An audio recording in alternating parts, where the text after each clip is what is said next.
Et si ce qui se trouve sous vos pieds n'était pas seulement de la roche et du magma?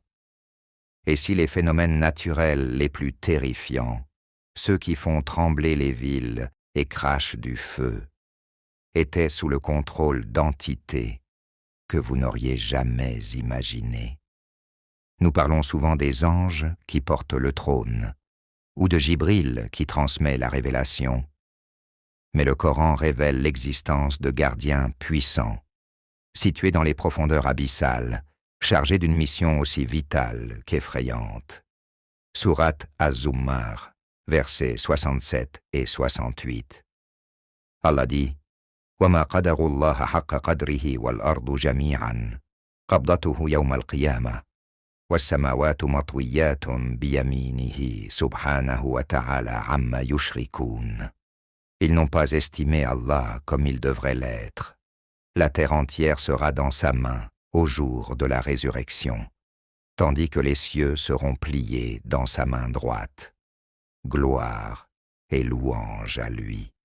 Il est au-dessus de ce qu'il lui associe.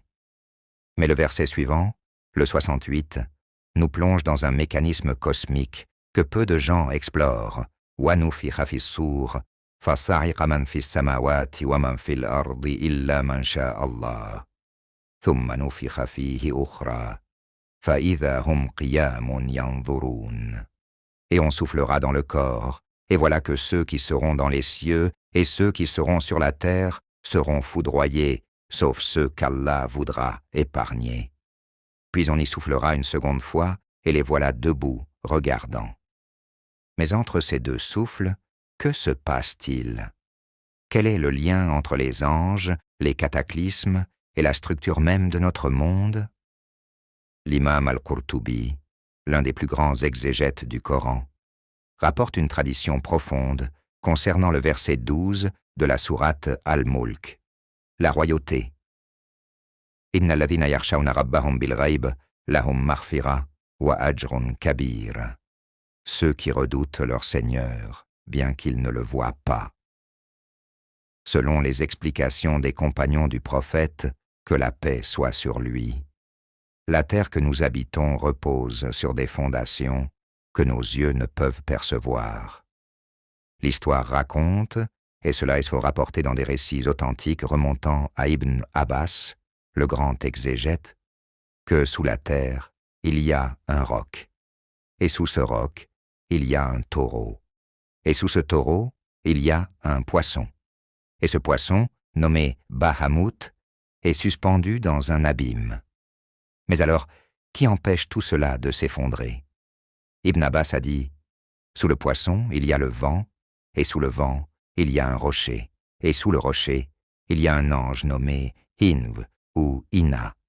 Sous cet ange, il y a une autre terre et un autre ange, et ainsi de suite jusqu'à 7 terres. Et sous la 7e terre, il y a un ange sur qui repose la création. C'est là que se trouve le secret.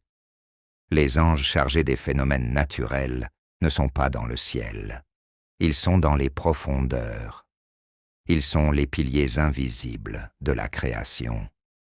Et quand Allah le leur ordonne, ils libèrent une infime partie de cette énergie contenue. Cela donne les séismes, les éruptions. Prenez le phénomène du tonnerre. Beaucoup pensent qu'il s'agit simplement d'une collision de charges électriques. Le Coran nous donne une dimension spirituelle bien plus haute. Sourate Ar-Ra'd, le tonnerre, verset 13. وَيُسَبِّحُ الرَّعْدُ بِحَمْدِهِ وَالْمَلَائِكَةُ مِنْ خِيفَتِهِ وَيُرْسِلُ الصَّوَاعِقَ فَيُصِيبُ بِهَا مَنْ يَشَاءُ وَهُمْ يُجَادِلُونَ فِي اللَّهِ وَهُوَ شَدِيدُ الْمِحَالِ. Le tonnerre célèbre sa louange, de même que les anges, par crainte de lui. Et il lance les foudres et en frappe qui il veut. Le mot « Ar-Ra'd » désigne à la fois le phénomène naturel et, selon l'avis majoritaire des savants, un ange spécifique chargé des nuages.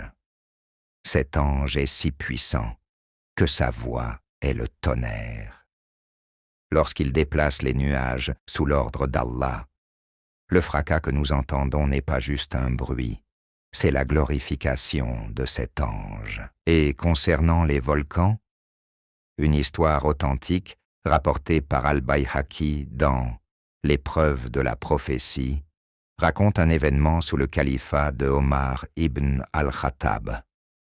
Un volcan en Arabie, un Hara, se mit à trembler violemment, menaçant d'engloutir la région.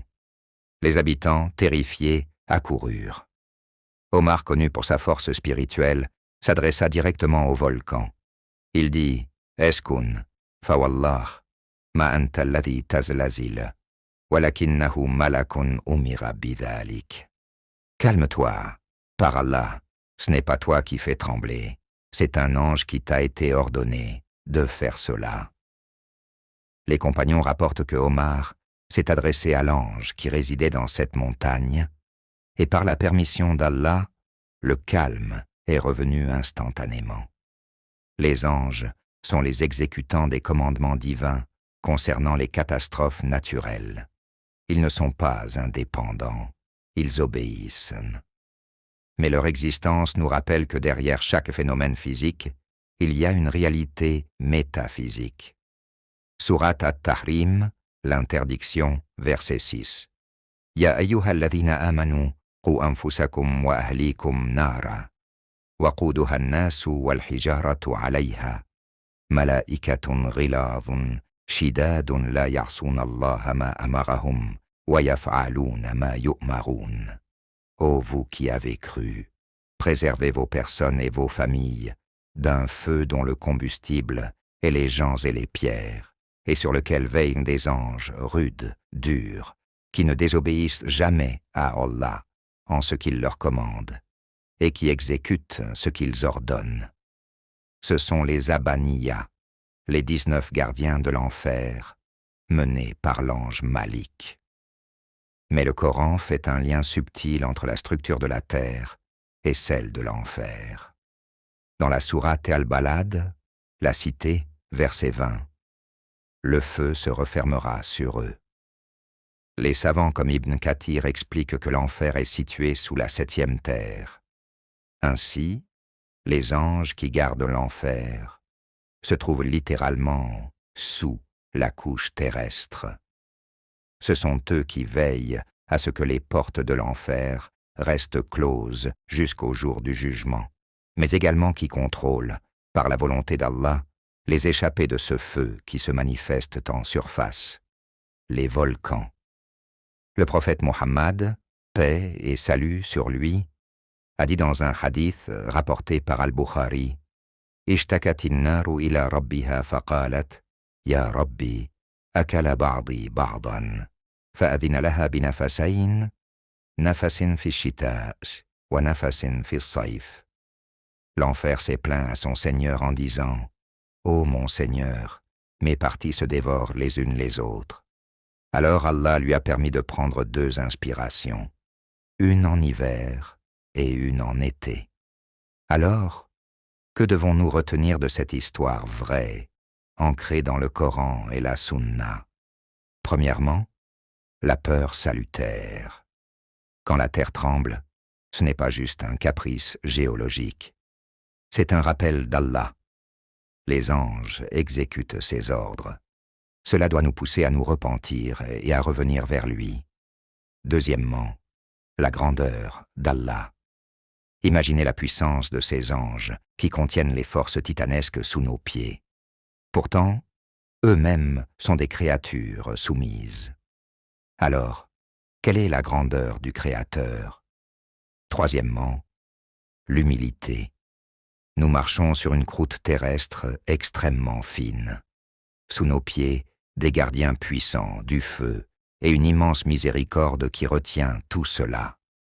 Chaque fois que nous foulons le sol en sécurité, nous vivons un miracle. Allah nous dit dans le Coran, « Huwa alladhi ja'ala lakumul arda dhalula, famshu fi manakibiha, wa kulu min rizqihi wa ilayhi nushur. » C'est lui qui vous a soumis la terre. Marchez donc sur ses épaules et mangez de ce qu'il vous fournit. Vers lui est le retour. Sourate Al-Mulk 15. Le jour viendra où ces anges lâcheront prise par ordre divin. Ce jour-là, plus aucune prière n'arrêtera le séisme, plus aucun gouvernement ne contrôlera le volcan. Seule notre relation avec Allah comptera. Alors, maintenant que vous connaissez ces gardiens méconnus, rappelez-vous que chaque instant de stabilité est une faveur. Ne laissez pas un tremblement de terre vous réveiller alors qu'il sera trop tard.